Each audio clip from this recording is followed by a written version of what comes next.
So people who did not change along with the change that was happening around have gone. They've all become obsolete. Of the companies which are failing are companies who are more reactive in the strategy than companies who follow the scenario-based strategy. Many companies don't follow the scenario-based strategy. So I think it's time now that corporates change from agile-based strategy to scenario-based strategy. That is going to help them a lot in reacting to these situations whenever they occur in the future. And those companies who follow this might fare much better than other companies who follow the agile-based reaction. Timing is very, very critical. How quickly you adapt to change is important. You'll have to balance between the advantages of technology and the disadvantages. The advantages is, as consumers, we are benefited. There is ease in our transactions. The service levels have improved because of automation. Right? Today I can sit at home and I can transfer money, I can buy things. When all these things possible 20 years back? No. Today it is possible because of technology. So there is just a displacement of jobs and creation of jobs from one sector to another sector.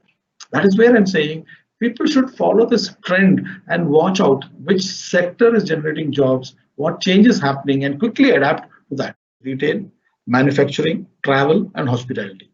These are the four which are worst impacted during the COVID period.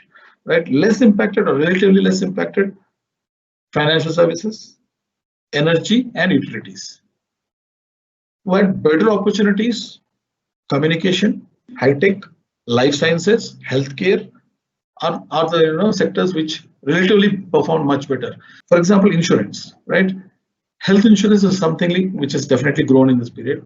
Surprisingly, job loss insurance is something which is picking up in the insurance sector now. People are going for job loss insurance. They're taking coverage.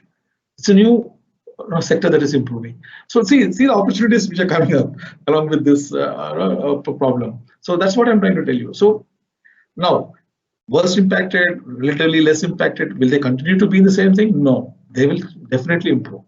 I think over the next 2 quarters, situation, the badly impacted sectors will move probably to the less impacted, and the less impacted to the good. They will prosper. But then, will they retain the 2019 numbers? That's a difficult question to answer.